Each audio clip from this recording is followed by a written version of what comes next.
Kedves televíziónézők és rádióhallgatók, honfitársaim! Ezekben a napokban a képviselői jelölésekkel gyakorlatilag is megkezdődik a választási kampány. Március 25-én szabad országgyűlési választásokat tartunk, ami egyedülálló jelentőségű esemény lesz hazánk történelmében. Mindannyiunkra nagy felelősség hárul, hogy az új parlament születése minél kevesebb megpróbáltatással, nehézséggel járjon, a meggondolatlan és felelőtlen választási módszerek ne veszélyeztessék az ország és a nemzet nyugalmát, jövőjét. Hiszem, hogy képesek vagyunk méltósággal megélni a demokratikus államrendszer megteremtését és az ezzel szükségszerűen járó vajúdás időszakát. Az alkotmány szerint a köztársaság elnökének őrködnie kell a nemzet egysége és az államszervezet demokratikus működése felett. Ezért abból kiindulva, hogy hazánkban az események kedvezőtlen irányt vehetnek, mert sokan nem tanultak még saját múltunk tragédiáiból, s a környező országok új keletű keserű tapasztalataiból sem, felhívom az ország közvéleményét, elsősorban a pártok és a politikai csoportosulások, szervezetek vezetőit, testületeit, tartózkodjanak a szélsőséges megnyilvánulásoktól, a társadalmi légkört zavaró és rontó indulatoktól.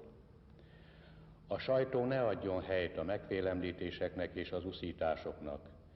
Vigyázzon az igazságra is, ne szolgálja a megalapozatlan szenzációkat. Ne a tüntetésekre és a sztrájkokra hívjanak fel, mert ezek, anélkül, hogy segítenének gondjaink enyhítésében, kiszámíthatatlan, ellenőrizhetetlen folyamatokat indíthatnak el, és veszélybe sodorhatják a demokratikus átalakulás békés jellegét. Tanuljunk saját történelmi tapasztalatainkból. Nálunk sajnos gyakran az érzelem, s kevésbé az értelem jobbára a türelmetlenség, s nem a türelem hallatta hangját, s könnyen vált meghatározóvá a szociális demagógia, és elhatalmasodott a gyűlölet. Az ország lakossága nyugalomra, békességre, lét és közbiztonságra vágyik. Ezért a választási kampány kényes politikai időszakában megkülönböztetetten törekedjünk egymás megértésére, önfegyelemre és türelemre. A demokráciát nem lehet rohammal létrehozni. Egy egész emberöltő egymásra halmozódott hibás döntéseit, azok következményeit nem lehet néhány hónap alatt kijavítani, felszámolni.